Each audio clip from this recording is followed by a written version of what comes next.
Hello friends, welcome to Stories with Arna.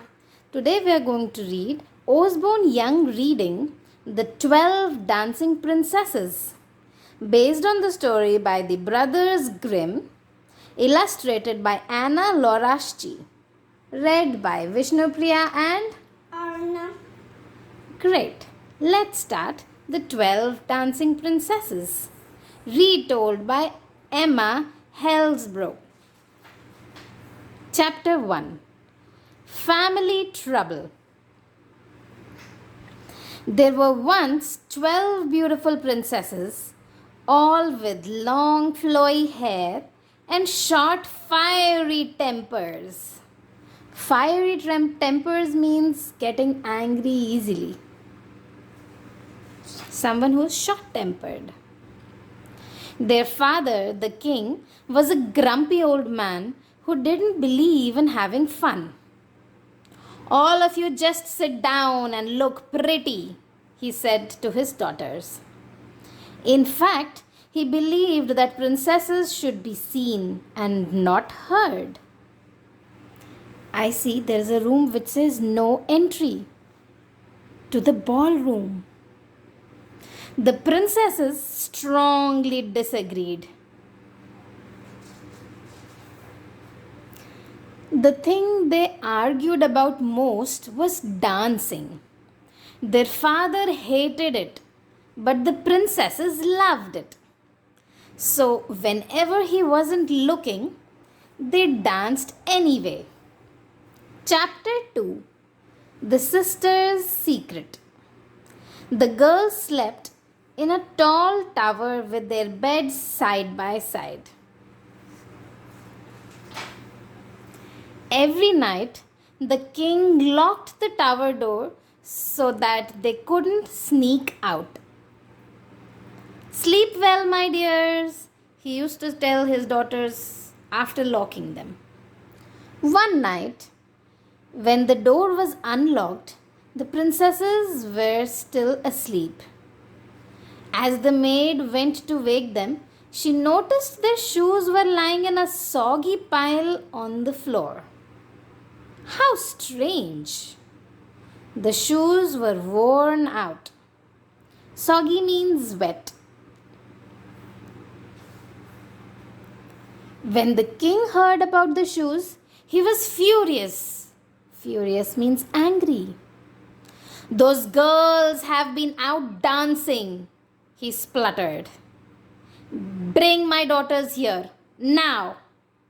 "Yes, sir," said the maid. "Princesses should not be out dancing all night," he yelled at them. "You need your beauty sleep. You should all be ashamed of yourselves." The girls weren't ashamed in the least. What's more, they wouldn't tell him how they had escaped or where they had been. The next morning, it was clear that the princesses had been out again. The same thing happened 7 nights in a row. The king didn't know what to do. Then he had a brilliant idea.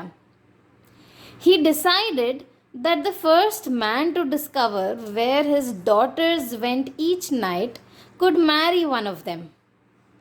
Posters went up across the land.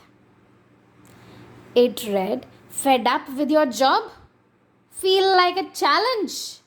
Solve a royal mystery and win big prizes.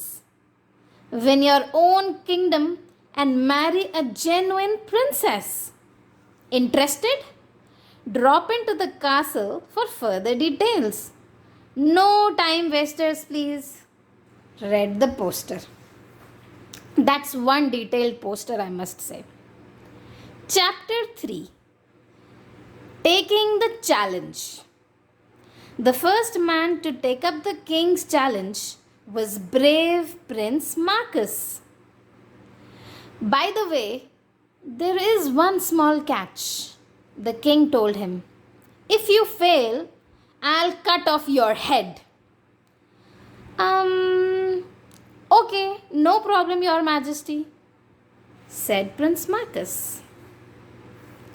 That night, Prince Marcus was taken to the tower and put in a room next to the princesses. Very comfortable indeed. They made him very welcome. One even brought him a cup of hot, milky cocoa. As Prince Marcus drank the cocoa, he began to feel sleepy. He tried splashing cold water on his face, but that didn't work. Soon he was fast asleep and snoring loudly.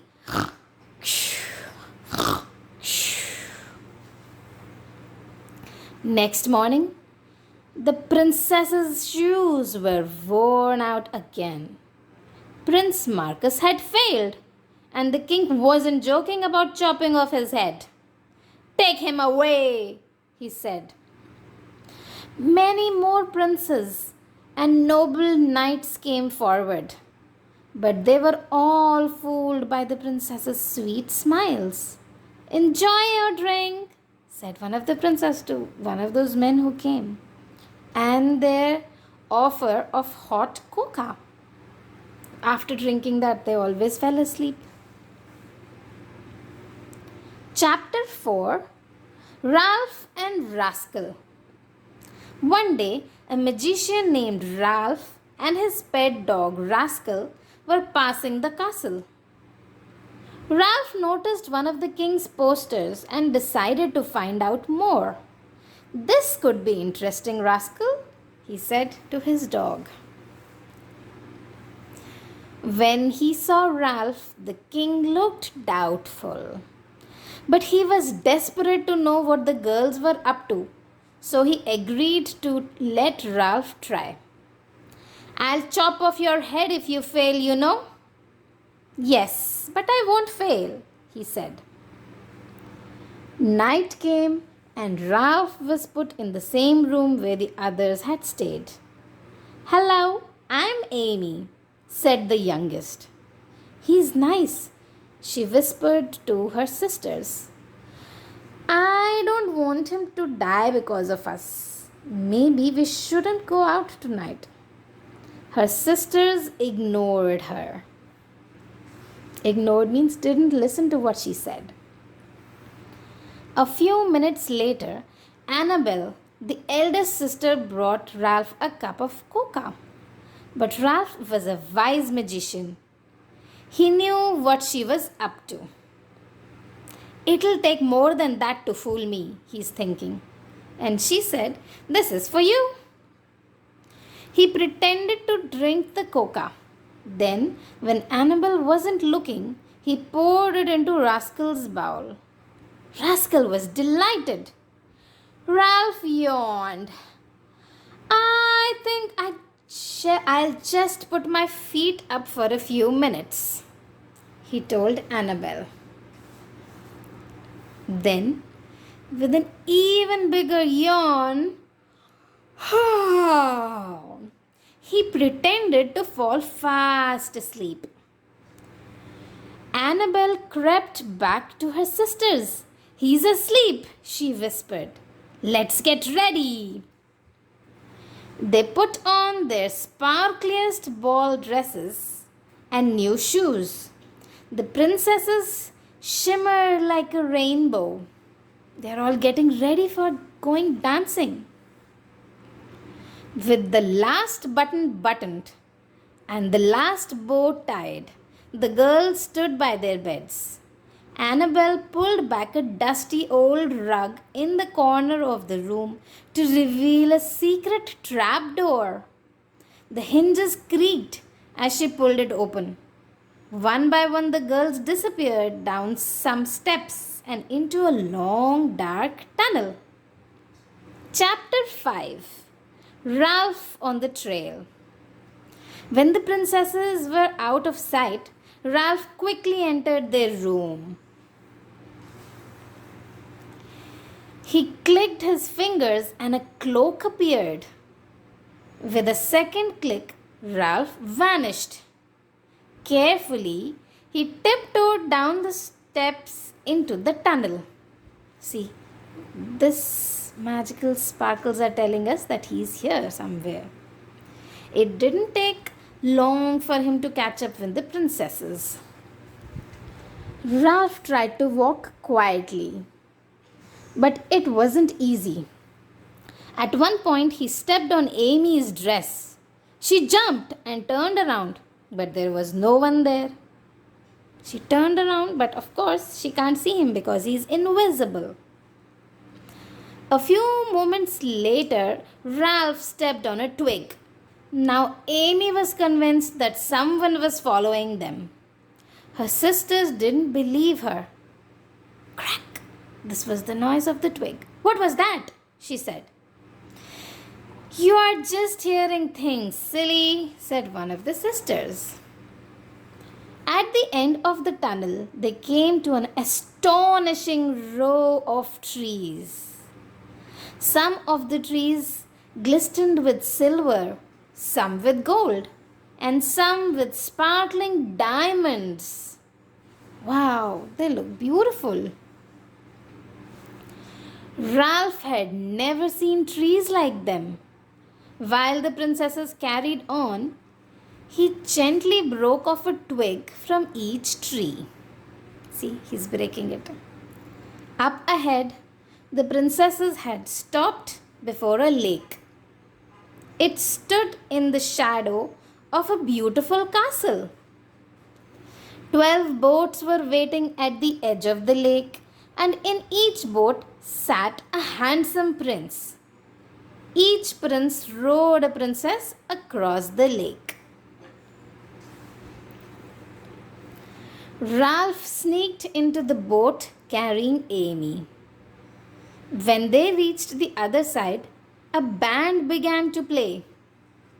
The princesses danced until their feet were sore and the soles of their shoes were worn through. As the sun rose, they limped home.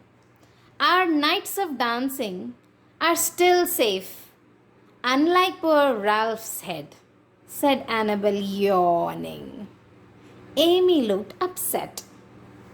Chapter 6. A shock for the king.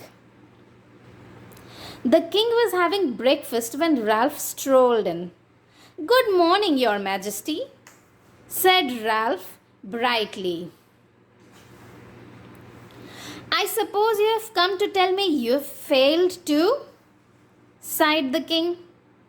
Ah, but I didn't, sir, Ralph replied.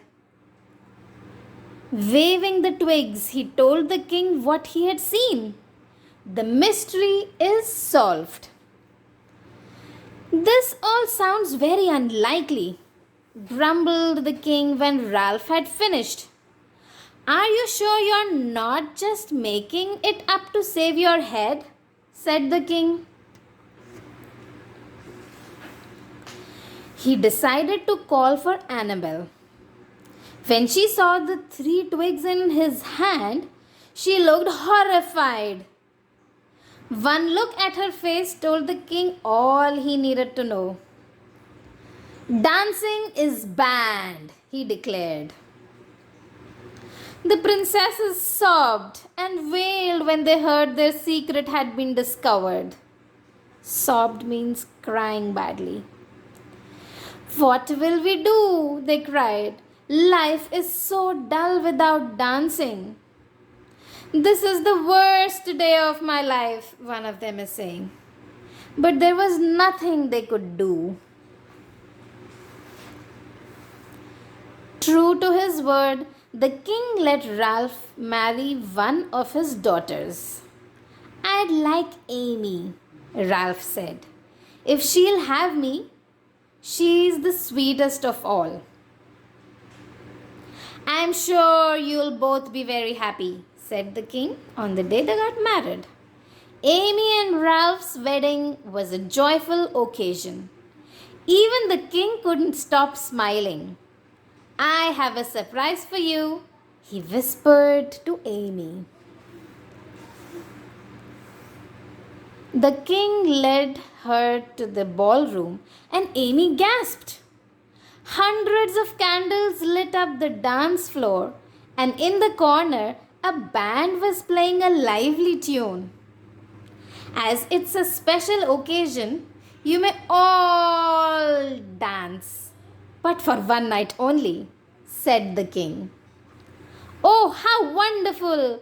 Cried Amy and her sisters, grabbing partners. They were all still dancing the following night. I thought I said one night only, said the king, but he smiled. Ralph had worked some more of his magic. And that's the end of our story. I hope you enjoyed reading with us. Don't forget to subscribe so we can read more stories together. Do check out some of the other stories that are uploaded. See you next time. Bye bye, friends.